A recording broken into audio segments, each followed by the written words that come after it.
Okay, welcome back to another deck profile. This is Luke here. Today I'm going to be showing my Sky Striker deck profile. Sky Strikers are still very strong to this day. I know they were meta for a good long time, and I'm not too sure if they fall into meta category now. They're definitely a very strong rogue deck.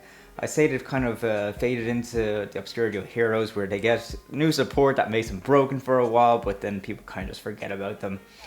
But the fact that they have so many cards on the limited list is a testament to the true power of the deck. And I'm going to show you my Sky Striker deck profile for the TCG. Since the ban list is different from the TCG to Master Duel, you probably won't be able to use this in Master Duel, but I say that I'll offer suggestions instead for Master Duel, in case some people are here looking for little Master Duel suggestions, but other than that, let's get into it. Alright, well of course it's Sky Striker, so we have to have 3 copies of Sky Striker Ace Raye. She is definitely the better of the two Sky Striker monsters in the main deck. Raye is great because her quick effect is that she can use herself as link material for a Sky Striker Ace monster.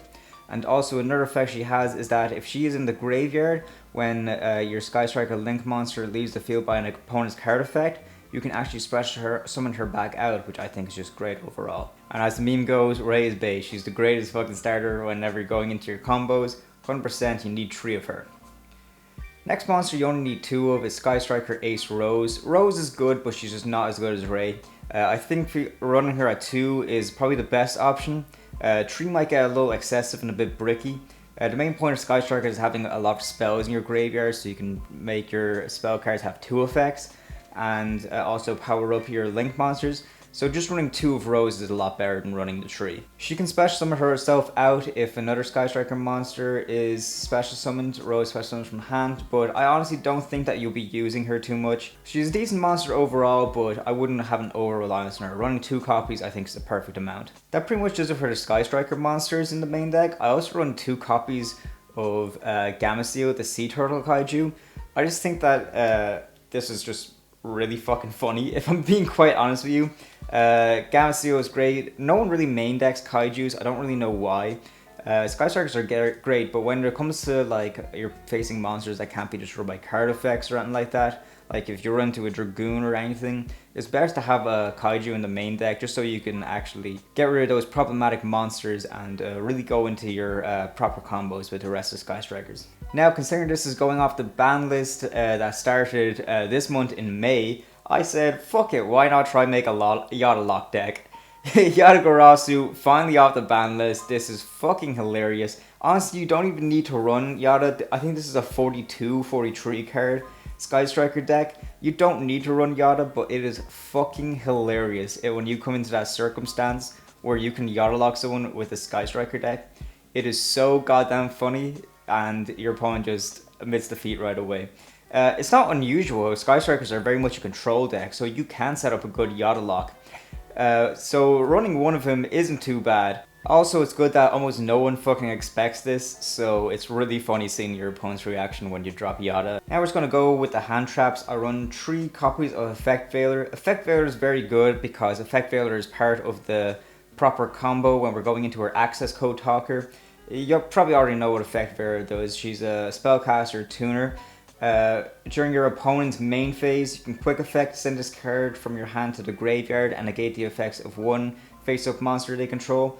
Effect Veiler is very good, but the reason why you have to run Effect Veiler and the other 3 hand traps don't really matter is because Effect Veiler is a tuner and a spellcaster. That's very important, and I'll explain that later. This next section, you don't really need a triple Ash Blossom. You can pretty much side this out with whatever hand trap you feel is necessary.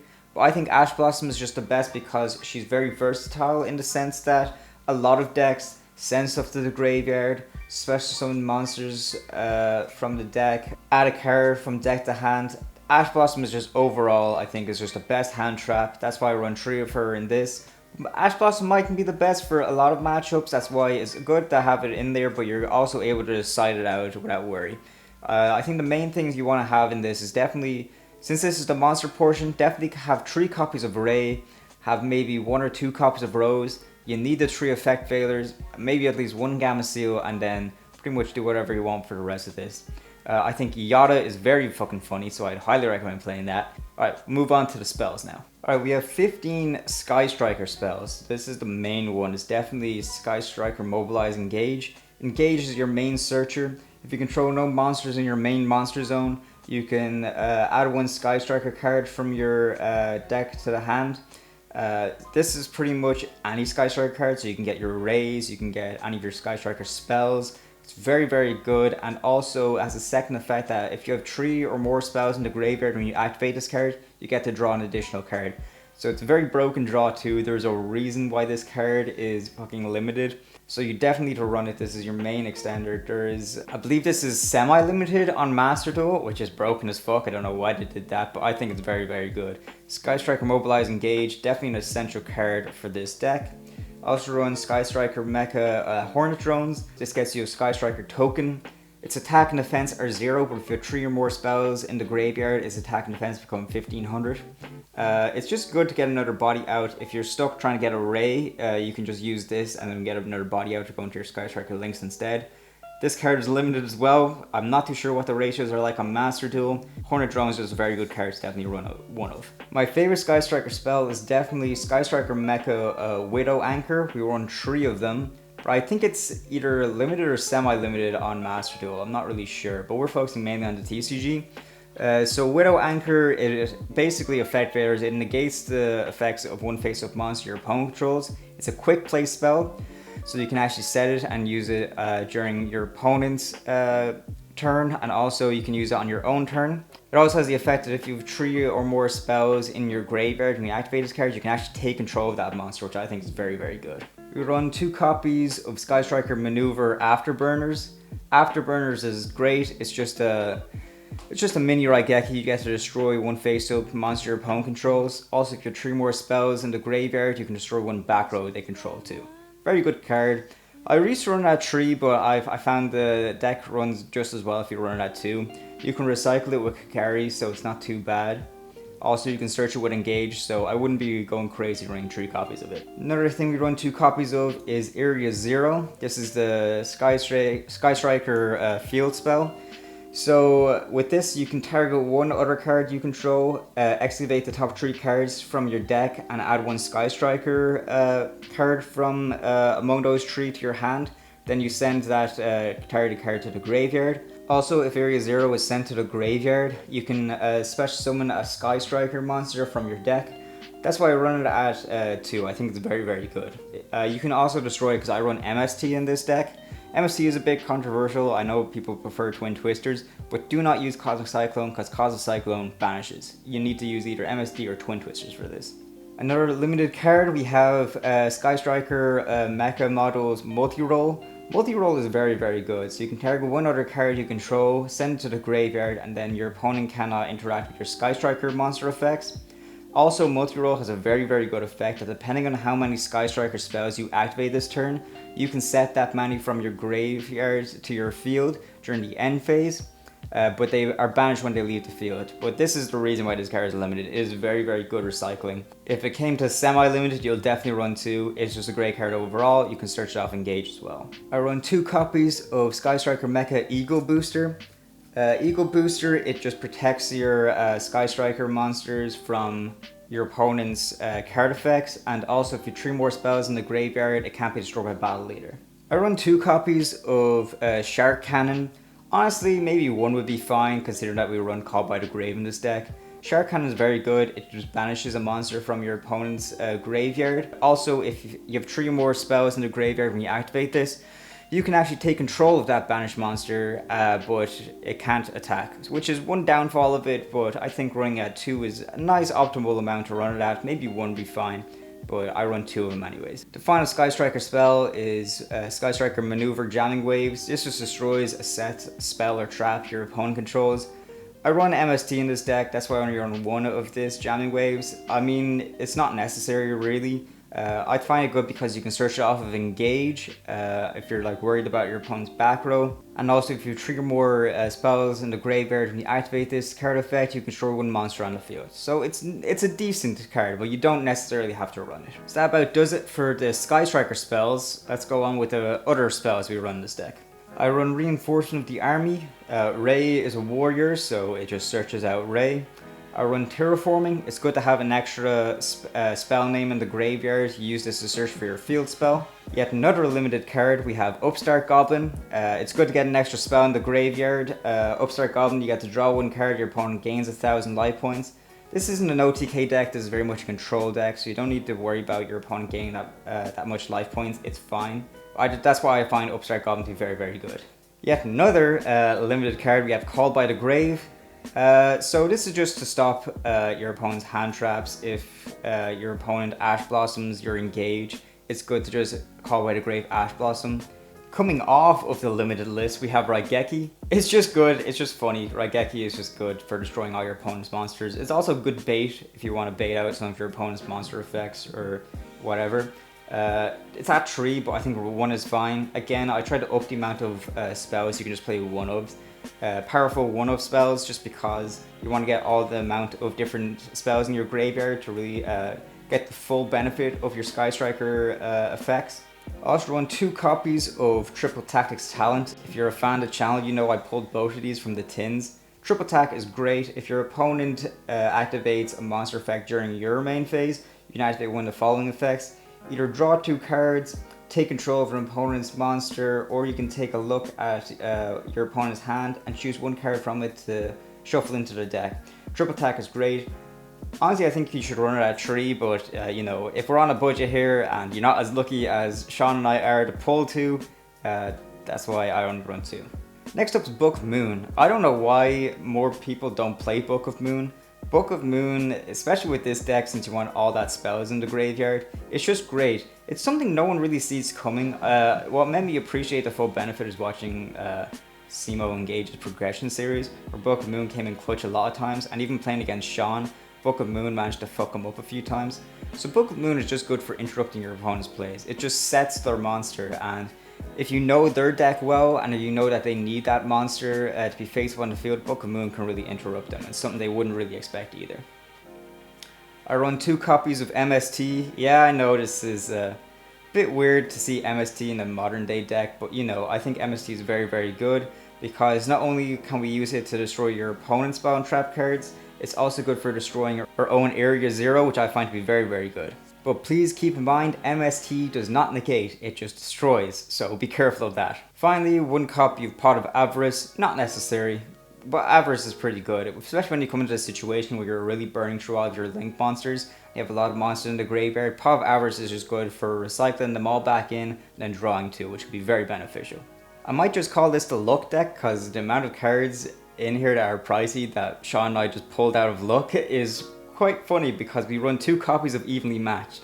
We pulled these from the first Ghost from the past. Evenly Matched is great because Sky Strikers don't rely on having a big board presence, and also if you're going against a big combo player, it's good to really fuck up his board, especially going second as well. You can activate it from the hand. It's during the end of battle phase. If your opponent controls more cards than you do, you can activate this card, and then your opponent has to banish cards face down on their field so they control the same number of you. Right, now we're going to go on to the extra deck.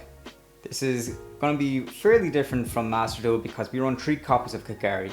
Kagari is limited in Master Duel, which is so stupid, but Kagari is very good to run at 3 for the TCG ban list. When this card is special summoned, you can target 1 Sky Striker spell in your graveyard, just add to your hand. That's a good way that we can recycle, Mobilize, Engage, so I highly recommend running 3.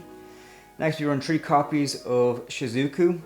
Shizuku is very similar to Kagari, but it's only during the end phase can we add a Sky Striker spell from our deck to our hand. Also, rather than gaining attack for each spell in the graveyard, it actually makes our opponent's monsters lose 100 attack for each spell in the grave. I run 2 copies of Sky Striker Ace Hayate. Hayate can attack directly, she has 1500 attack, and also after damage calculation, if she inflicts damage to your opponent, you get to send 1 Sky Striker spell from your deck to your graveyard, which is good combo with Hayate attacking directly, sending the likes of Engage to the graveyard, and then Hayate can be linked away for Kagari, and Kagari can get that spell to your hand. I run 1 copy of Kane. Kane was good. I came in clutch when I was playing against Sean's Ancient Gear deck, and I managed to make his Chaos Ancient Gear Giant not be able to attack for the next turn. That's why I think you only need to run one kinda. You're not really going to be using her too often. But overall, it's nice to have another Sky Striker monster you can go into. I was very close to having a good play of just going through all the Sky Striker Link monsters to use my pot of Avarice as well, which would have been very, very good if I had it resolved, but you know, we can't control the outcome of that. Kane also has another effect that you get after a resolution of a Sky Striker spell card while this card's on the field, you instantly gain 100 life points. It really doesn't matter. You don't really use that too often. It's nice if you want to get like a little bit of a boost, but overall, Kana isn't a highly essential card. I run 2 copies of Zeke. I think Zeke is very, very good. Decent, not overly broken. The reason why I run it at 2 though, however, is because when people see Zeke hit the field, they usually want to do something to mess with him or interrupt his effects. That's why it's very good to run 2, just in case the first time you bring him out, he's banished or something awful like that. So 2 copies of Zeke. I also run Crystron Hockey Fibrax. We mostly use this for the combo while we're going into our big access code combo.